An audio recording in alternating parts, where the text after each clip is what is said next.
Salam kejujuran. Alhamdulillah hari ini 17 November 2025 sehat walafiat.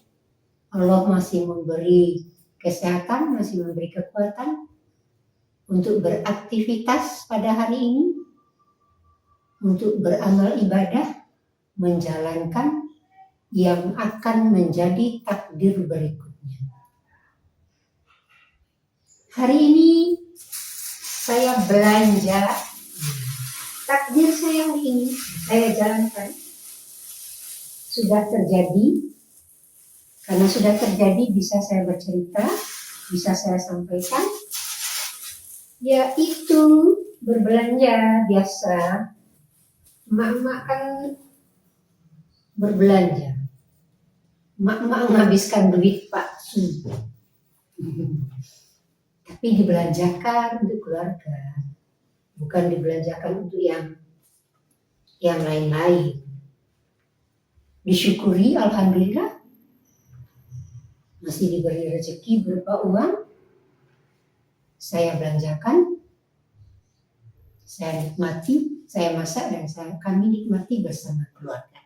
Itu namanya bersyukur. Bersyukur diberi uang, diberi rezeki. Caranya berbelanja, dibelanjakan untuk keluarga. Dimasak, diproses, dinikmati, dihidangkan, dan dinikmati bersama keluarga.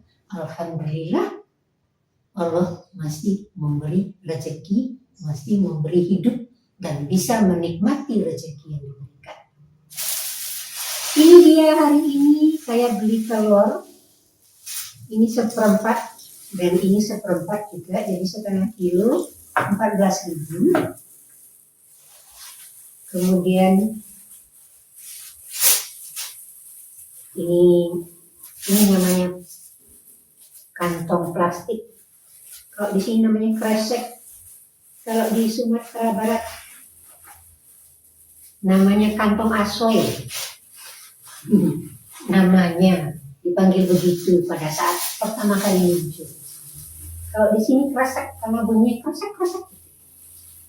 Ini jahe, 4 potong jahe, 4 bagian. Berapa ya tadi? Oh, 1.000. 14.000 sama 1.015. Terus beli kelapa. Karena tidak punya kelapa parut yang sudah diparutkan di pasar, hijaunya saya beli kelapanya yang sudah yang masih unggul namanya di sini. Ini 4.000 rupiah. Kelapa nom, kelapa setengah tua, kelapa ABG, kelapa ABG, cabai-cabean masih muda. Tapi untuk santannya tidak begitu. Kalau mau yang santan kental itu ya kelapa tua. Orang ada yang ini itu ABG tua. Kalau ini ABG masih cabai-cabean. Gak boleh serius terus ya. Alhamdulillah disyukuri masih bisa berbelanja. Nah, ini belanja, ini beli jajan bolu kukus 2.000 rupiah, dan ini mayo, risol mayo 3.000. Ini semua untuk keluarga. Disampaikan kepada keluarga, diceritakan bahwa kita belanja hari ini seperti ini. Beli sayur, beli lauk pauknya, beli jajannya, beli bumbu-bumbunya, beli beras. Semuanya kita sampaikan pada keluarga. Tapi tidak harus dikatakan apa sih. Begitu telitinya tidak, misalnya disebutkan satu persatu, ya nggak begitu juga. Di sini uang itu dibelanjakan. Bekerja dengan jujur, bekerja sebagai ibu rumah tangga dengan jujur, bekerja sebagai pekerja di luar rumah dengan kejujuran. Kalau di dalam rumah tangga kita jujur, kita tanamkan ke dalam anak, ke dalam pendidikan yang anak kita ajarkan, kita tunjukkan bentuk-bentuk kejujuran yang kita sampaikan, kita awasi anak dalam proses pelaksanaannya, kita evaluasi. Kalau perlu diperbaiki, kita perbaiki, dicari solusinya seperti apa. Kejujuran, disiplin, kerja keras, kesetiaan, itu nilai-nilai kebenaran yang bersifat umum, universal. Dimanapun kita berada, siapapun dan kapanpun, tetap sama nilainya, tidak akan pernah berkurang. Itulah kebenaran, kejujuran, disiplin, kerja keras, kesetiaan. Mungkin banyak yang lain lagi. Tapi yang pertama kali ditanamkan kepada anak adalah kejujuran. Di dalam setiap keluarga, kita tak perlu jauh-jauh. Keluarga sendiri membentuk keluarga yang solid, saling berkomunikasi, saling berdiskusi, berdemokrasi, diajarkan di dalam keluarga. Materi-materi kejujuran, disiplin, kerja keras, kesetiaan, kita tanamkan setiap saat kepada anak-anak kita. Dan kita sendiri pun juga harus begitu. Memberikan contoh, melaksanakan seperti apa yang kita ajarkan kepada anak kita. Nggak hanya sekedar ucapan belaka, lipstick, menyampaikan, oh anak-anak harus begini ya, harus begini, harus begitu, disiplin sekolah, belajar. Tapi orang tuanya tidak. Menyuruh anak disiplin, tapi dia sendiri tidak bisa. Nah itu tidak, jangan dilakukan. Utamakan dulu untuk diri sendiri. Ditanamkan dulu dalam diri sendiri. Bagaimana rasanya melaksanakan kejujuran, disiplin, kerja keras, kesetiaan. Itu dirasakan sendiri. Sehingga ketika sudah melaksanakannya, menyampaikan kepada anak dan memberikan contoh, semudah membalik telapak tangan. Kenapa? Karena kita sudah melaksanakannya. Tinggal yang sulit itu adalah ketika mengajarkannya kepada anak, bagaimanapun namanya anak, masih belum bisa memahami apa yang kita perintahkan. Mungkin kalimat yang kita pergunakan belum pas. Mungkin pada saat usia yang belum tepat. Pada saat kondisi yang belum pas. Belum waktunya. Sedang asik begini-begini, kita nasihati, kita ajarkan. Kita selalu dievaluasi apa yang kita sampaikan, yang kita ajarkan kepada anak. Memang sulit, karena anak itu bisa membantah, dia manusia. Dia bisa protes. Tapi kita selalu mengawasi dengan kesabaran. Jangan dimarahi kalau anak membantah. Jangan dimarahi. Walaupun sebenarnya kita marah, tapi dengan cara yang baik, dengan cara yang tepat. Tidak menunjukkan suara keras, emosi meledak-ledak kalau anak bersalah. Sini. Tadi sedang apa? Berkelahi sama teman. Kenapa berkelahi? Apa sebabnya? Mungkin temannya merasa kesakitan apa kan? Kita melihat kondisi kayak gitu. Mungkin juga karena pendidikan, karena pengaruh lingkungan, langsung sini, straight. Zaman dulu kan dicubit ya. Dicubit, dijewer kupingnya, atau dengan bajunya ditarik, sini, cepat. Jangan begitu. Didatangi, ditepuk kepala apa? Punggungnya, bahunya, ada apa? Kok sampai nangis temanmu itu kenapa? Dia begini, bla bla bla. Dia yang mulai. Nanti juga ditanya mungkin ke anaknya, jangan diterima dari anak kita saja, atau mungkin dari orang tua atau dari ibu guru. Jadi informasi tidak hanya sepihak. Biasanya kan anak-anak SD, TK itu kan masih ada yang suka berkelahi dalam tanda kutip ya, mereka mempertahankan diri. Bisa saja terjadi, disitulah peran orang tua dan guru. Kesabaran kita tunjukkan kepada anak. Sehingga apa yang kita lakukan, apa yang kita ucapkan itu diperhatikan oleh anak dan diingat terus. Kenapa? Sejak kecil kita tanamkan. Terutama pada masa-masa 0 sampai 12 tahun, masih masa kanak-kanak.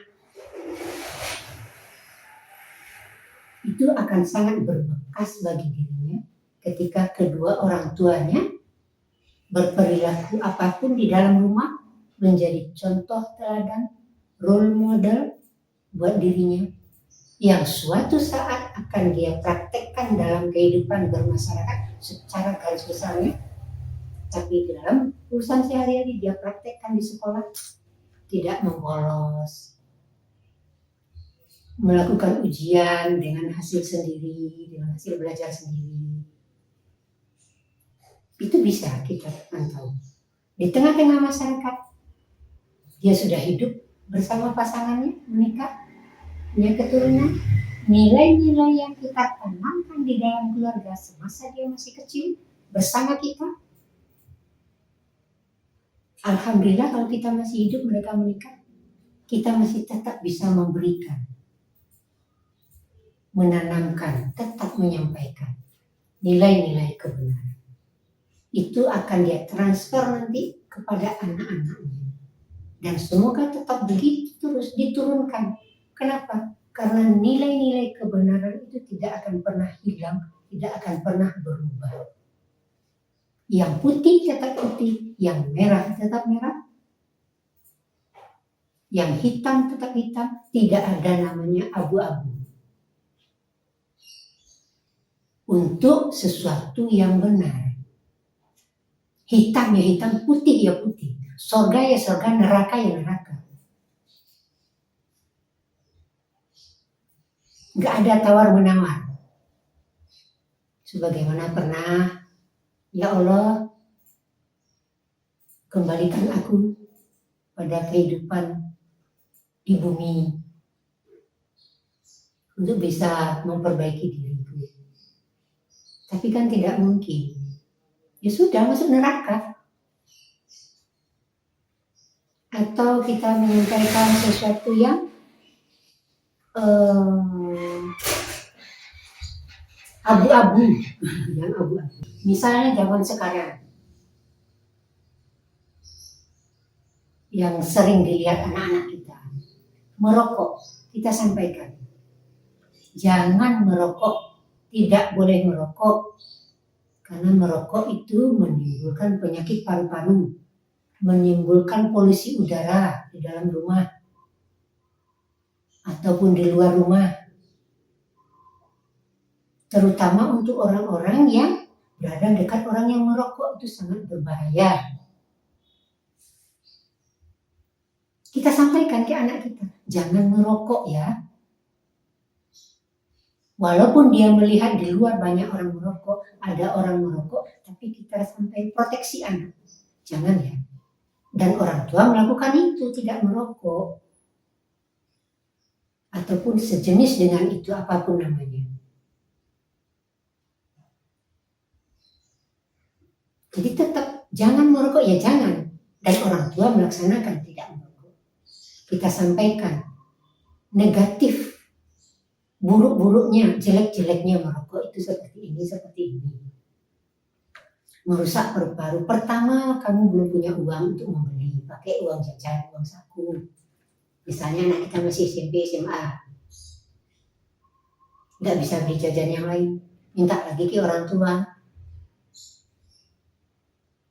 Yang kedua, ketika kamu menghirup asap rokok masuk ke paru-paru, paru-parumu itu akan rusak, flek-flek kelihatan kalau kamu ronsen nanti suatu saat.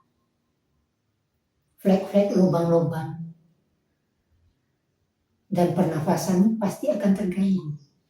Udara yang ada di dalam mengalir dari paru-paru terganggu. Mungkin nanti kamu akan batuk-batuk, gigimu menguning, bekas asap yang ada pada rokok menguning, menghitam, rusak. Mungkin nanti kamu akan mendapatkan penyakit paru-paru, penyakit TBC, dan kamu harus berobat sepanjang penyakitmu itu belum sembuh. Dan biasanya kalau sudah penyakit TBC paru-paru seperti itu karena rokok, karena sudah ketagihan rokok atau sejenis itu, kalau tidak merokok katanya pikirannya tidak cerah, tidak mendapatkan ide misalnya. Kita jelaskan kepada anak kita, itu loh nak, merokok itu negatifnya ini. Kita sampaikan, dan kita juga menunjukkan pada anak tidak merokok. Jadi tidak ada yang abu-abu, benar atau salah. Kebenaran, kebaikan kita sampaikan kepada anak sejak dini, sejak masih kecil. Kita ajarkan selama masih bersama kita, kita awasi, kita evaluasi. Walaupun tidak bersama kita, ada alat komunikasi. Kita gunakan, kita manfaatkan. Lagi ngapain? Sudah masuk kuliah? Sudah masuk kerja? Dinas kah? Atau dinas kemana? Atau sedang bekerja, melakukan apa istilahnya? Kesibukan kerja yang lembur atau gimana, kita bisa bertanya. Jadi kita tidak pernah terlepas dari anak sebagai satu keluarga. Keluarga nomor 1. Pendidikan dalam keluarga, pendidikan yang nomor 1. Pendidikan utama, pertama dan utama. Kenapa? Karena anak baru lahir langsung bersama orang tuanya. Sampai umur-umur tertentu yang suatu saat bisa membuat kita berpisah. Berpisah karena dia kuliah kos, berpisah karena dia menikah, karena dia bekerja, atau berpisah karena kematian. Nilai-nilai kebenaran itu tetap kita ajarkan kepada anak sejak kecil. Itu akan menjadi pengalaman yang sangat berbekas, yang sangat berkesan bagi anak. Sejak kecil kita tanamkan. Menjadi orang tua berat, iya. Kalau kita menyadari itu, bahwa itu adalah tanggung jawab kita kepada anak, kita bertanggung jawab kepada Allah, berserah diri, seberat apapun takdir menjadi orang tua yang diberikan Allah kepada kita laksanakan dengan keyakinan bahwa menjadi ibu rumah tangga, menjadi bekerja di dalam keluarga, mengurus anak-anak, semuanya itu kita laksanakan karena kita sadar itu berasal dari Allah, kembali kepada Allah, dipertanggungjawabkan. Karena dipertanggungjawabkan, maka kita berhati-hati melaksanakannya. Istighfar ketika melakukan kesalahan, mohon ampun kepada Allah. Kalau berkaitan dengan orang lain, minta maaf kepada orang lain. Berbuat baik, semoga dipandang Allah sebagai amal ibadah kebaikan, berjalan pada kebenaran, menjadi tabungan untuk kehidupan kedua nanti, amal ibadah kita. Dan semoga Allah memberi kita kekuatan dan petunjuk baru untuk esok hari melaksanakan aktivitas berikutnya, amal ibadah berikutnya, Sehingga dengan petunjuk yang baru, aktivitas baru, semangat baru, kita melaksanakannya semoga dalam kebenaran. Mulai dari kejujuran, tunduk dan patuh melaksanakan perintah Allah, dan meninggalkan semua larangannya, hingga menjadi hamba yang berserah diri, pasrah sepasrah-pasrahnya hanya kepada Allah. Salam kejujuran.